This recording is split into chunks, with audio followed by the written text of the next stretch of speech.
Hello, everybody. We are starting the Space Habitat event. Today will be happening the presentation of Professor Thais Russomano. Now I will be reading a short review about her experience. Professor Thais Russomano has a master's and PhD, and she's working many interesting areas related to space physiology, aviation, medicine, telemedicine, and digital health. She's an international professor and researcher and co-founder and CEO of the startup Innova Space UK.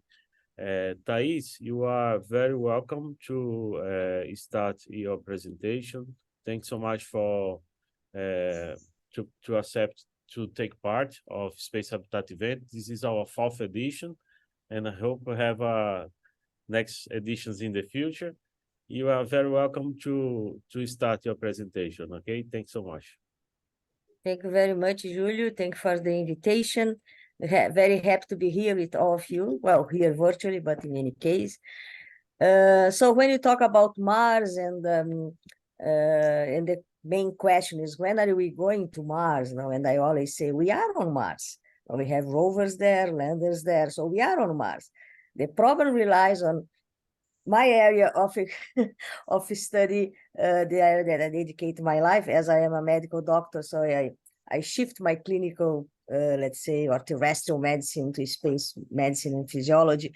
And I think that that's the real problem. The real issue is how we are going to take humans to Mars. And that's, I would try to give to all of you an overview, of what is known and the main challenges that we still have ahead of us, and some other and possible, let's say, ways to mitigate or to help humans to get to Mars one day. This is my contact if you want to chat or integrate or participate of our projects. Is innovaspace.org. It's as it was mentioned, it's a startup here at the UK. I'm still working in academia, linked to several different universities. I did my master's in the United States in aerospace medicine, a course that was connected to NASA. And I did my PhD at King's College in London, and worked at King's for as a deputy director of the only master's degree that we had in Europe in space physiology and health. And very unfortunately, King's decided to close it down in 2020. So my start at King's was back in 1994 when I did start my PhD, and I left in 2022, so last year. So it was a long time at King's, and I'm very proud of what we could do there in space physiology and medicine. But let's try to understand why is it so difficult for us to leave our planet and adapt to a very different type of environment. So here we have the evolution, or what we believe that was the evolution of humans, from the beginning, from millions of years ago to what we know now as Homo sapiens. And what is important here, that's we are basically Earth beings. We are shaped by the characteristics of our planet. So the gravity of Earth and the composition of Earth's atmosphere, and so the pressure, barometric pressure, and so on, basically shaped us, and anatomically and physiologically. So how we look, our appearance, and also the way that we function. Every single cell, every single body system is affected by these components, let's say, these elements of our planet. So when we design plans to go to Earth's orbit or the moon, back to the moon, and one day to Mars, we need to understand how it's going to affect the human body in terms of anatomy and physiology, and also the human mind, because it's extremely important to also understand that the mind, and I'm sure that you are going to have a lecture about that during this event, with an expert in the subject. So I'm not a psychologist, I'm not a psychiatrist, but I have some knowledge about that, and I can tell you that's extremely important. So this is the roadmap that we have nowadays. So we have plans for low Earth orbit missions, LEO missions, which includes space stations, space tourism, and long-term missions in space. And so we have lots of things that we can basically keep what we are doing now and improve it a bit with some more, let's say, different types of profiles of missions. We want to go back to the moon, and then we are going to face a different challenge for our body and our mind when we do that, and I hope that it happens in the next couple of years. And then, of course, the plan to one day go to Mars. So it is, as I mentioned before, the setback for this, all these plans is related to how humans work, function, behave in this very hostile and different environment, which is an extraterrestrial environment. So here you have these three pictures now showing what we call LEO mission, Earth's low orbit missions, ISS, the moon base and Mars base. And then the question is, how does it affect humans? How to be in this extraterrestrial environment can affect humans. So I'm going to use my expertise and many years of research in this field. I have been working research and in academia, teaching and so on for over 30 years now. And I have some experience that's what I want to show and also share with you and discuss in the end, because I think that's, as Jerry was mentioned, it is very important to have this medical knowledge so we can help scientists and engineers and so on to create all these habitats and Island 0 and Island 1 one day, maybe, to basically have humans living and work safely in those places. So if we look at what we have now in a space station in terms of environment, we basically are able to mimic, to reproduce what we have here on Earth. So the barometric pressure is 760 millimeters of mercury, so it is equal to sea level. Temperature is controlled. Gases in the ISS, for example, is 20% oxygen, 8% nitrogen, so very similar to what we have here in our atmosphere. CO2 is still a problem. It is still a bit high, and it can have physiological and psychological impacts on humans. So if you look at what we have now, what is left, let's say, for which is a lot of things, but what is left, I could classify in four main areas. The effects of microgravity, which is basically not pure microgravity, not real microgravity, but microgravity caused by free fall of the spacecraft. So, and we are going to talk about that a bit. Radiation, because if we are in low Earth orbit, we miss one of the protections, one of the layers of the protection of the atmosphere. And then we are still protected by the magnetosphere, the Van Allen belts, but we lose one protection, let's say, which is our atmosphere. And when you go to the moon and to Mars, then we are in deep space, and the radiation is going to be even worse in this sense. Then what I call the human mind in space, which is psychosocial aspects, psychological aspects, and social aspects of space missions. And the circadian rhythm, because as you know, we have a biological clock. So we are awake in the morning and sleep at night, for example, or we are hungry at about noon or 1 p.m. And all that is controlled by our biological clock. In space, about 400 kilometers in altitude, a spacecraft would orbit Earth at a speed of 27,000 kilometers per hour, roughly. And it gives, it allows the spacecraft or space station to complete an orbit every 90 minutes, 1 hour and 30 minutes, which gives 16 sunsets and 16 sunrises for the astronauts in 24 hours. So if you consider that, we know that the biological clock is disrupted, if you want or not. So this is something that we need to better understand. And I'm going to talk a bit about how astronauts sleep in space, because of course this affects many areas of our function of our body, but sleep is one of them. Okay, let's see. This is the lower orbit. If you go to the moon, then you have to deal with the moon.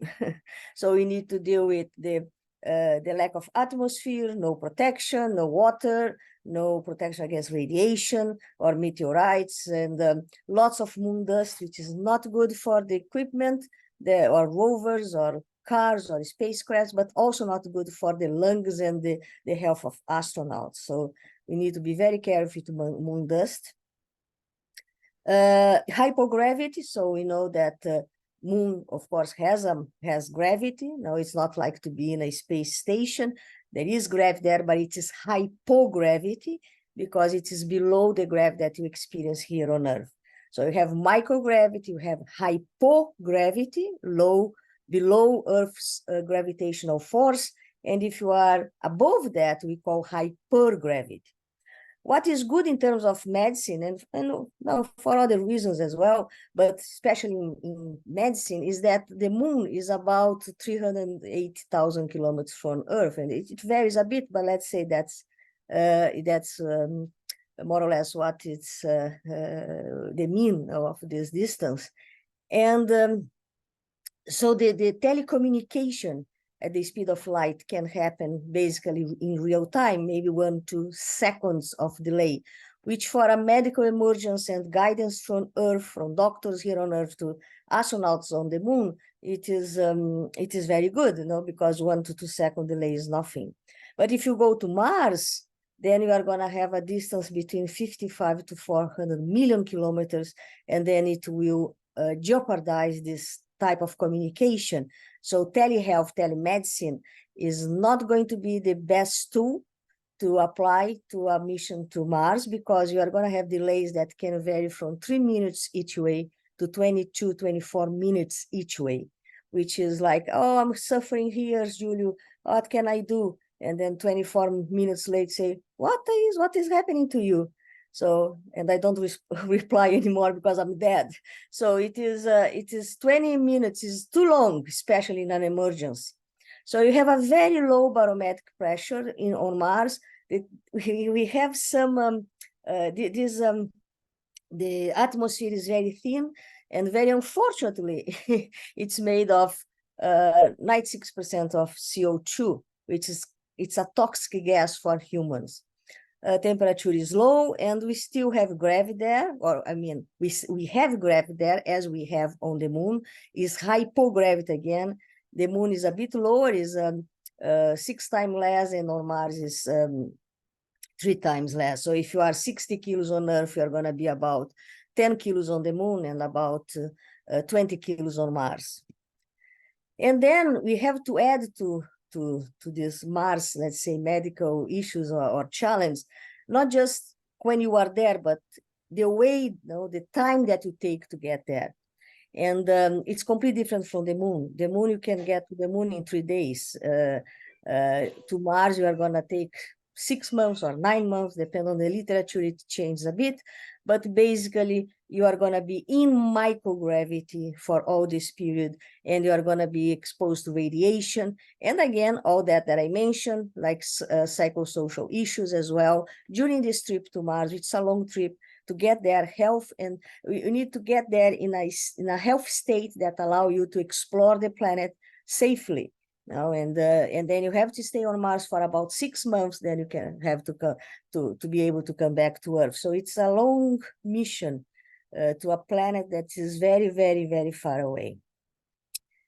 I just want to mention that these challenges also can be, let's say, increased, not increased. It is can be.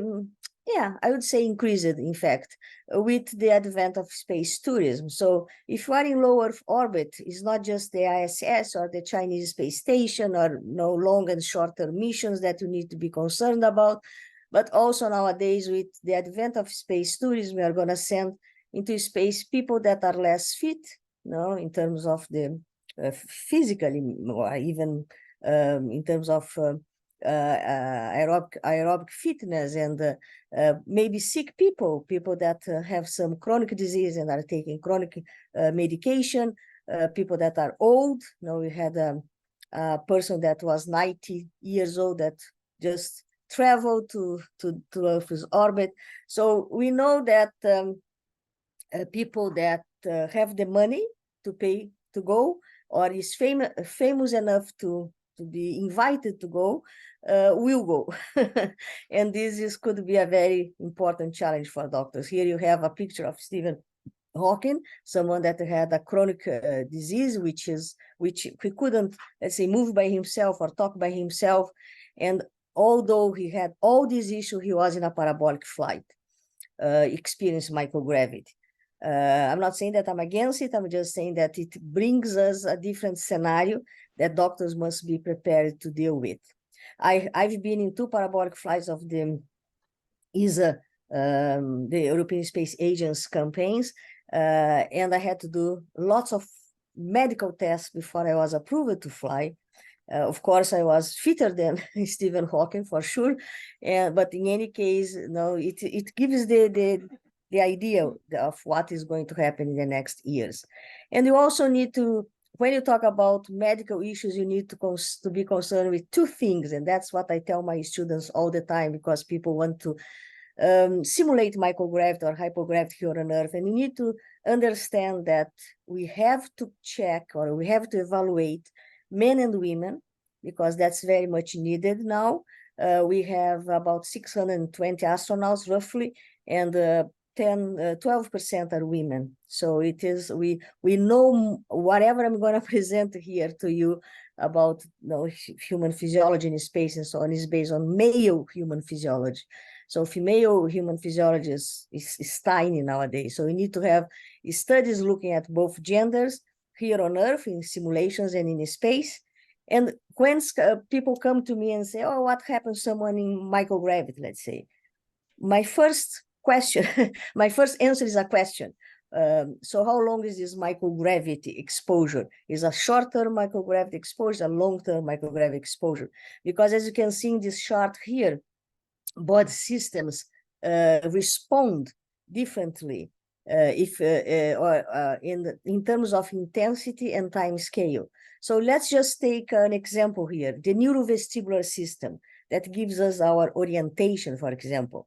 And if it's not working properly, it can cause what's known as space motion sickness, which the astronauts don't feel very well, vomit a lot, sometimes nausea, decreased performance, and it happens it's in the beginning of the space mission, very commonly as well during parabolic flights. That's why is it called the vomit comet, because people really get sick during the flights. I was very lucky and I didn't, but many of my colleagues did. And so you can see that this line, this yellow line, is the first one to react very intensively and then come back to a kind of adaptation. It disappears in general during the first 3 days. And then you have the red line. Let's take the cardiovascular system. It takes longer to react and longer to adapt. And let's take the blue line and the dotted line, the black dotted line. So these 2 lines, they take even longer to start, let's say, reacting to the space environment. The blue one is like bones, and the red one, the black one is like radiation. But you can see that it's continuous. There is no adaptation. So although this chart is a very old one, very used in space medicine to represent our body in space, I want to call the attention that each line represents a body system, and you can easily see that we respond to microgravity. All our body responds to the environment of space, but in different ways, or in different time scales, in intensities. In terms of the cardiovascular system, we are really adapted to what the Earth's gravity let's say, imposes to us, no? So we have more blood in our lower limbs, especially if you are in the standing position, not lying down, but if you are in the standing position, you have lots of more blood, let's say, in our lower limbs and the lower part of our body. As soon as you are in microgravity, it shifts up, so you have a redistribution of blood and body fluids towards the chest and the head, causing what's called here puffy face and bird legs syndrome. So the face becomes a bit round and reddish, and the legs very thin, which is the appearance of astronauts in space. There is an adaptation. It's a very complex adaptation of the cardiovascular system. I'm not gonna touch base on that because it's really it's a lecture or many lectures about it, but just for you to understand, it adapts in a way that we have less blood circulating, the heart becomes a bit smaller, and our pressures in our body change completely. When you come back to Earth, then blood goes back to our the lower part of our body, and then some problems happen. So you remember that as well. When you are talking about a space mission, you have in terms of medical aspects, you have selection training before the mission, the changes during the mission, and the readaptation post-mission. So here is just a brief understanding of what happens to blood pressures in space. The arterial blood pressure becomes basically homogeneous from head to toe, which is very different here on Earth. It starts at 70 millimeters of mercury in our head if you are in the standing position, and go to 200 in our feet. And it's in spaces like you have 100, 100, 100. Venous pressure also changes, intraocular pressure also changes, and now more recent nowadays, you can see that intracranial pressure also changes. Our posture is completely different in space. We cannot stand up, and I can tell you that that's very true because I was, as I mentioned, in parabolic flights, and it's like to be inside of a pool or in the sea, and if you don't touch the floor, you have the legs going up, and basically your arms go forward, and you are in this semi-fetal position. It's not very clear, but you can see in the picture at the bottom, an astronaut, a lady astronaut with a pink shirt, and she's pretty much in this position. No? So this semi-fetal position. And there is also a change in our height, because if you measure yourself in the morning, you are a bit taller, just a bit, but you are. Then when you go to bed, go to bed at night. So in space, it is believed that you can increase up to 8 centimeters, but I think that's a bit like optimistic. You go maybe normally for 4 or 5 centimeters, but it's very important to take it into account for example, a spacesuit that is designed for you to go outside the spacecraft, because 4 or 5 centimeters can make a difference sometimes. And also because you are elongating your spine, you have back pain. One of the PhD students at King's that I have the pleasure to supervise, and I was part of the team of supervisors, was working with a kind of countermeasures for this elongation of the spine with a special suit that you can wear during the flight. So here, just for you to see, how even our spine changes, the shape. On the left, you have this the normal shape of our spine from head to the pelvis, and then you can see that in space it becomes a completely different shape. It's like a kind of D shape than all these curves that you normally have. So it is anatomically we change, physiologically we change. In terms of our skeletal muscles and the skeletal bones, we are really affected by microgravity. We can lose about 1 to 2% of bone mass a month. If you lose here on Earth 1% of bone mass a year, like postmenopausal woman, a postmenopausal woman sometimes lose about 1% a year. It's a lot. Imagine to lose 1 to 2% a month. Of course, it's not distributed perfectly from head to toe. You can see that the heel bone is affected much more than the arms. So the arms are protected somehow, but from the waist down, you really lose lots of bone mass and muscle mass. You can see the picture on the picture on the right, that position that I mentioned, the semi-fetal position. Now you are not in the standing position, and that you really decrease the amount of, let's say, muscle mass when you are in space. And again, here, now you can think, well, is it equal to men and women? First question. Second question, when does it happen? If I stay in microgravity for a week or 2 weeks, and I'm saying that because we are going to have more, we're going to increase the number of shorter term flights because of space tourism.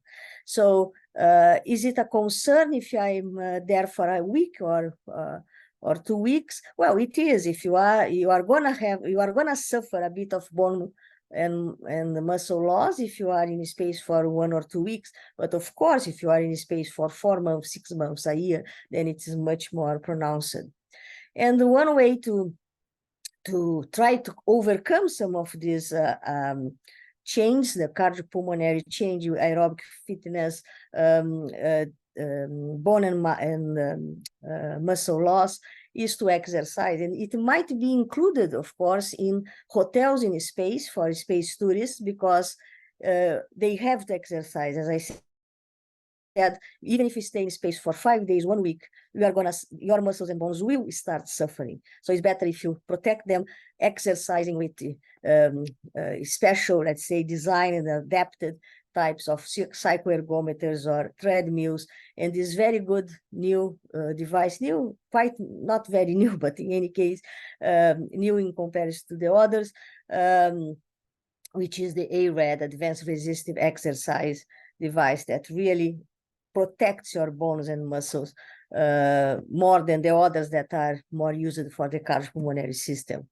I'm not going to go in depth about these changes that we have in our psychosocial, let's say, life or experience in microgravity, because I know that it's going to be covered, or was covered, I'm not sure, during this event. But just bringing the attention to isolation, confinement, sometimes monotony, or periods of overwork that astronauts complain. Lots of issues with light and dark cycles. Remember what I said in the beginning of my lecture about circadian rhythm. So insomnia, communication, sometimes it's quite important to understand that we nowadays have a very diverse crew of astronauts, which is wonderful.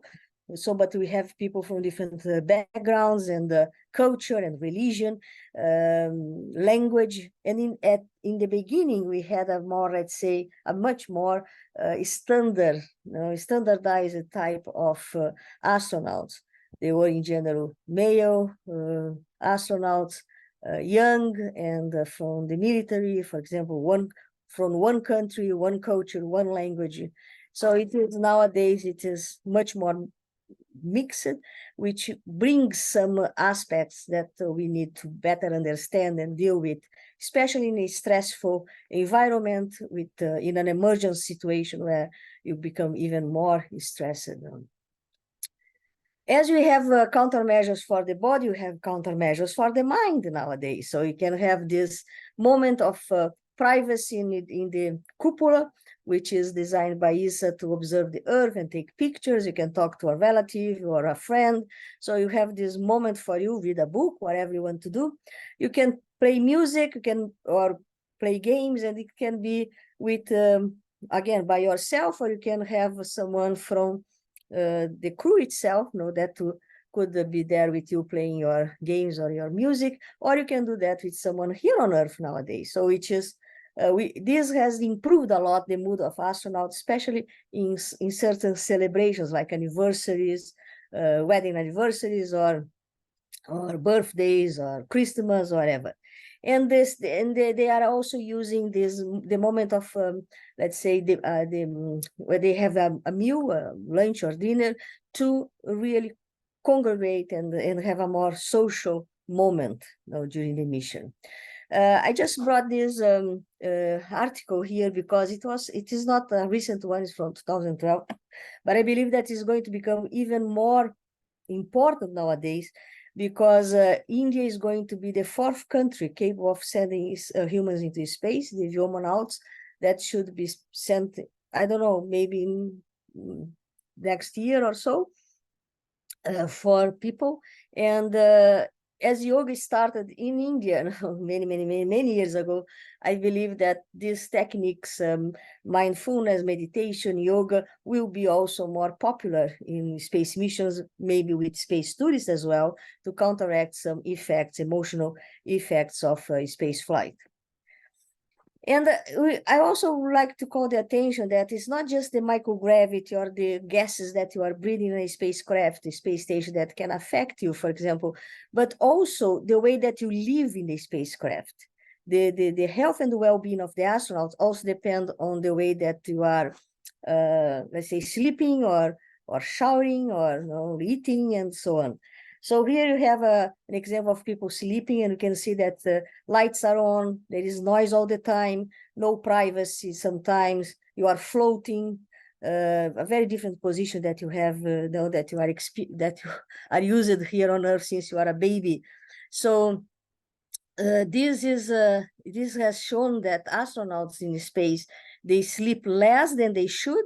NASA asked, for example, they sleep 8 hours a night, and they do 6 hours, 5 hours sometimes. So quantity is reduced and quality as well, because some of these the aspects of the waves in our brain, or the way that we sleep, the way that our brain functions during our sleep, is altered in space. The same is sometimes an issue to go to the toilet, so you have to be very trained, to use a toilet in space. Remember, menstruation in space might become an issue for women, because you have to. They have two options: either to take a pill that avoid you to have menstruation in space, or period in space, or you have to deal with these moments that you have, you are bleeding, and you have to have a hygiene, which is not easy because there is no way to shower in space. So we are talking about Island Zero, we are talking about going to Mars, we are talking about sophisticated spacecrafts that can rotate, but there is no way to take a shower in space. And I think that that's very interesting.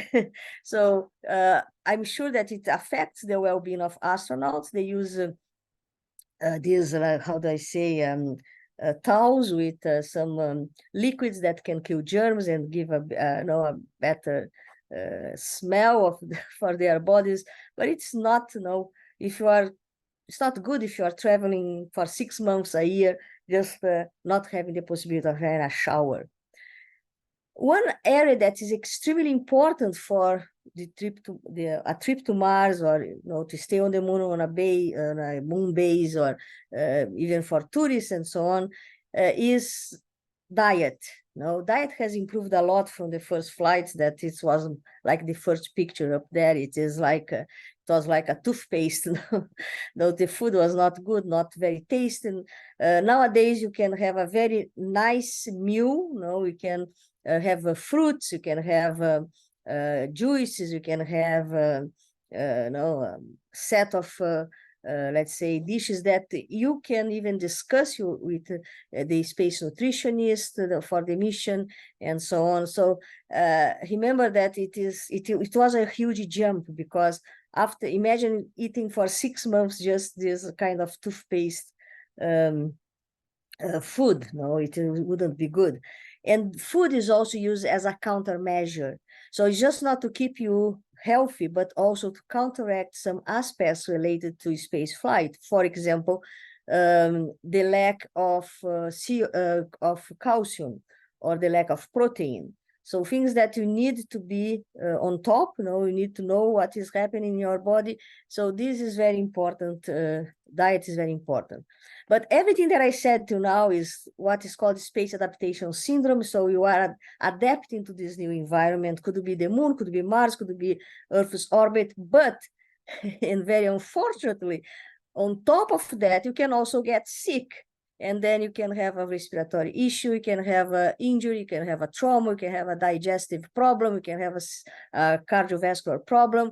So on top of every single change that can happen to you in space. And you are talking this data about fit people in general. Nowadays, it's in the mid-40s. So I'm not talking about space tourists. We don't have, let's say, data about sick people going into space. I'm talking about diseases or medical events that can happen on top of this physiological and psychological adaptation. And of course, radiation, which is a complete chapter that would also give, I would have to talk for many lectures now, is extremely important and might be a restriction to people to go to the moon, to live on the moon or to go to Mars because of the time and the exposure to this deep space radiation. And you can see here that radiation at sea level, just take the first bar and the last bar. So the first one is 1 year at sea level, and the last bar is 500 days on Mars. So you can see the huge difference that you have here. And then you go to other issues related to medicine. Now, if we can get sick because of microgravity radiation, because of you, for some reason, had a virus that became active, that you didn't even know that you had in your body before the trip, then you have also other issues like the possibility of surgeries, and we don't know much about how to perform a surgery in space, how you are going to use how you are going to use medical instruments or everything. This is a picture of, and it's interesting to see this YouTube video from the group of Campbell, who studied that in parabolic flights, and his team is let's say dedicate lots of time and effort to try to understand surgery in microgravity. And then I go to another area that is a kind of black box in space medicine, which is space pharmacy. And I bring here the name of Marlise Araújo dos Santos, a very good friend of mine that we've been working together for, I don't know, over 20 years. She's a pharmacist, and she did also her PhD at King's using concentrating in space pharmacy. Because when you talk, let's just take an example. When you take a medication, let's say paracetamol, you drink the paracetamol, you have some water, take the medication, and then it goes to your stomach, and then it goes to your intestines, absorbed and distributed in your body, metabolized in your liver, and excreted by your kidneys. So this is, let's say, in general terms, what happens to a medication that you take daily or whenever you need. In space, you are going to have an issue, because as soon as you take the medication, it goes to your stone, but not necessarily to the right part of the stone, because there is no gravity to take it to the area that's close to the intestines, the connection between the stomach and the intestines. So it might take longer to get there, and then it is floating in the middle of our gut. So how can you absorb that properly? How can you distribute it properly if we have this change in the distribution of pressure, and the cardiovascular system is completely different, as I mentioned, with the redistribution of blood and blood fluids in our body. And the liver is affected, the enzymes in the liver is affected, so the metabolism can be slower, let's say. And renal function is also affected by microgravity. So you can have, let's say, a different type or a different profile of excretion of these drugs. But we know all that, but even knowing that, what we prescribe for astronauts is the same type of dose and dose interval that you have here on Earth. So this is an area that has to be, let's say, more explored and studied. And we need to train astronauts, if you are traveling to Mars, or if you are living on the moon, or even if you have a tourist around Earth, you need to know how to collect data and send to Earth. And it's not that easy. It's not easy sometimes to collect data here on Earth, with gravity helping us. Imagining sending or collecting data with equipment that were designed for the anatomy and physiology of people here on Earth, collect data in space and send to Earth for analysis, for example, or even to perform some very small surgical procedures. As you can see here, an astronaut being trained, Sergei Krikolev, cosmonaut being trained to perform some, let's say, minor, let's say, surgical procedures. As I said before, if you are here on lower orbit, 400 kilometers in altitude, you can really use telemedicine, collect data, and analyze this data. And now, if you have an emergency, it is much easier. The same with the moon, as I mentioned, about 300,000 kilometers. So good for the speed of light. We have maybe 1 to 2 second delay. That's fine. Even in an emergency, that's not a problem. Just an example of an astronaut that was in 2000, I think that 2019, was treated with a blood clot in one of the main veins in his neck, and it was treated via telemedicine from Earth. So imagine that on Mars. So you need to have other ways to do that. And it's quite interesting, this announcement from ESA from 2017. So quite recent, if you understand that space medicine, that telemedicine started centuries ago. In fact, it didn't start with space missions, but they start using this, let's say, monitoring astronauts from the landing site just in 2017. Remember that in 1961, the first medical exam transmitted from a spacecraft from Gagarin was an ECG. So we were using telemedicine in 1961. And very coincidentally, the first medical exam transmitted on Earth was in 1906, so almost 60 years prior to Gagarin, by the guy that invented the ECG, Einthoven, and he transmitted. So the first transmitted medical exam on Earth was the same that was almost 60 years later transmitted from space. But if you are on Mars, as I mentioned, no way. No, you have a delay in communication that is killing for an emergency. You cannot use that. Of course, you can still send images, you can still send information and about medical, let's say, events or whatever. But if you need a very quick response, that's the issue, that's the problem. We can still send the information to Earth for, let's say, data collection and so on, because there is no action needed. So we are going to need a more sophisticated way to identify diseases, identify ways to manage these diseases, and this will have to be done by artificial intelligence. So even some surgeries or identification of mental or psychiatric issues or physical issues, we are going to need robots that act as doctors with very sophisticated algorithms that can understand what is, for example, just an adaptation of the astronaut to that environment. So it is, of course, it might be a concern, but it's not like a disease that can evolve and kill the astronaut in his mission.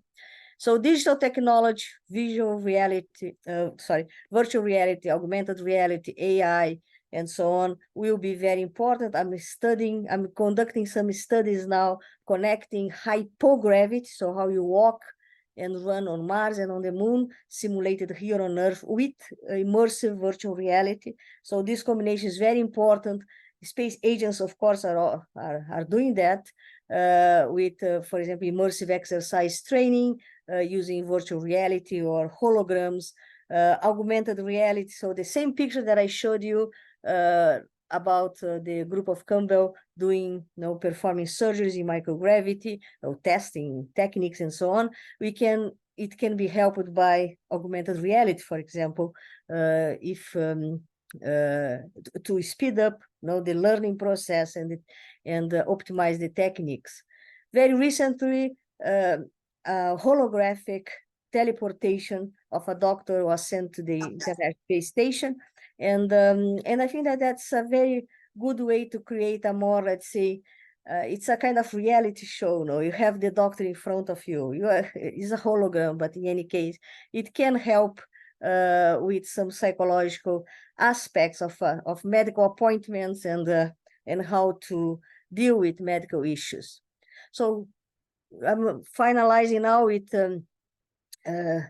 one aspect that I think that's very important, because we talk a lot about going to space and staying in space, going to the moon, going to Mars, and now you know that, based on this picture and what I just said in the beginning of this presentation, that we are shaped by Earth. And I think that Jerry presented a rotating spacecraft. And why a rotating spacecraft? Basically because you want to be humans in space, not a Homo sapiens spatium, as I call, because a Homo sapiens sapiens is what we are. If we go into space and we change and we adapt to space in a way that we become space beings, then we are not Homo sapiens sapiens anymore. We are going to be a different universal or cosmic species. So the question is, and I understand what Jerry was saying, well, we need something to rotate, so we keep the gravity and all these things that I mentioned, or many of them would be mitigated. But then we are still humans living in outside Earth. If you want to become people that will walk on Mars as Martians, or living in Earth's orbit in a hotel or whatever, working in a hotel, and we become a different species, then it's going to be very difficult, very different. It's a more a philosophical type of question when you start reproducing in space, and let's say the kids will grow up in space. They might not be able to come to Earth to see what the history of mankind is in loco, because they cannot stand. As for us, it's difficult to live on the moon, or it's difficult to be in an extraterrestrial environment. They will also suffer, and it will be a type of reverse engineering. We are going to have a possible someone that cannot cope with our planet. So that's the end of my lecture. I hope you have enjoyed. And it's, as I said, it's an overview. Of course, each one of the topics that I mentioned, it's a universe, and I've been studying many of them, not all of them, because as medicine here on Earth, medicine in space is extremely complex and vast. So I have some knowledge, for example, in immunology in space, but I'm not an immunologist. I have some knowledge in genetics in space, but I'm not a geneticist. So my main areas of concentration that I did my PhD is the cardiopulmonary system, space analogs here on Earth. I have been developing analogs for a long time and using that in different research. And I'm very aware of their limitations and what they can really bring in terms of knowledge to us in here on Earth in simulations, and how we can extrapolate this technique to space.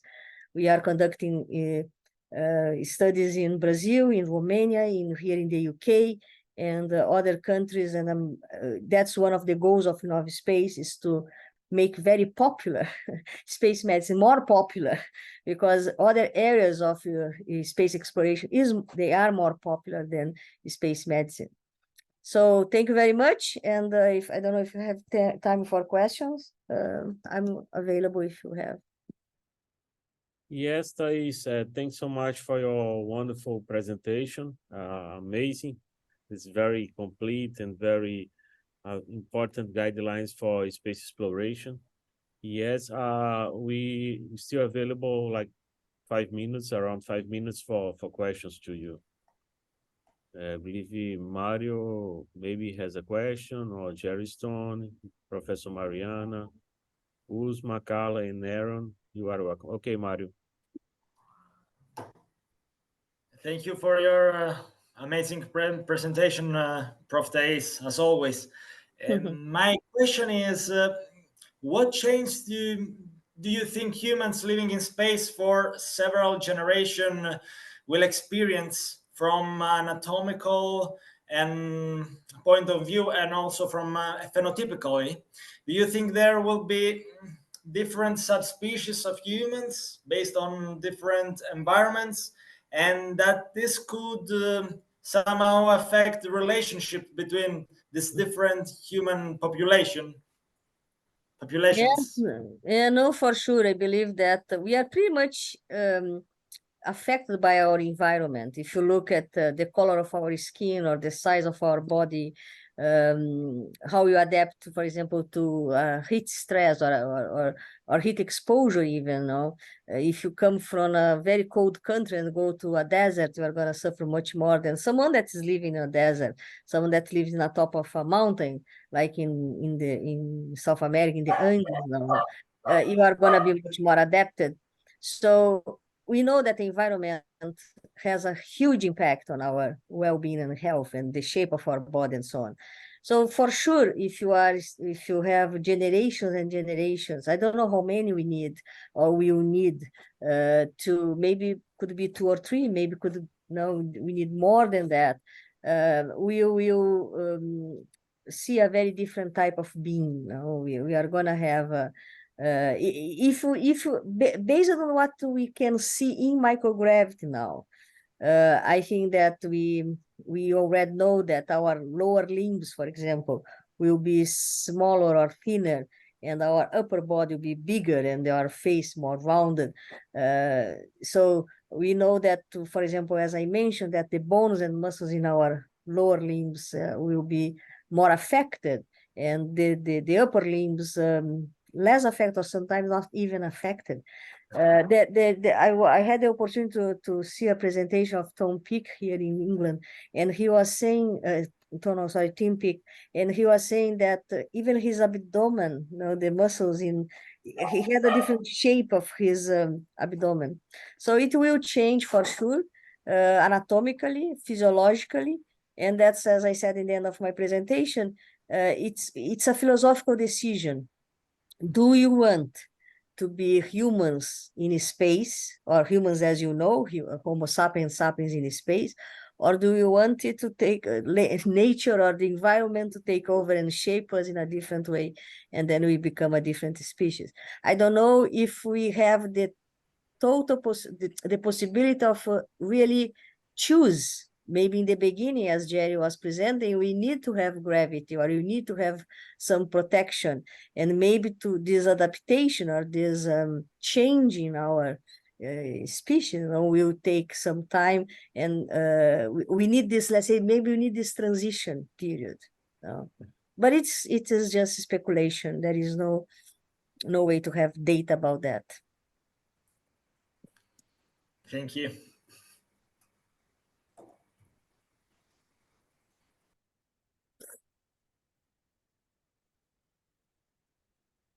Okay, more questions or comments? I suppose for me, medicine or health is one of the most important topics of space exploration, because we can't imagine the space exploration without the research about medicine and pharmacy, as mentioned by Professor Thais. And in this case, it's very strategic, the studies that Professor Thais is developing. It's not easy, because sometimes we are not finding the adequate funding for it, and sometimes developing by our own, or not because it's I had noticed the activities developed by Professor Thais, and some resources sometimes is available is only in one location. For example, a kind of simulator to walking. Maybe Professor Thais can comment more, but sometimes an equipment like this is not shared in many different institutions, and in this case, it's also important for space research. I think about the collaborations between different institutions sharing some limited equipment.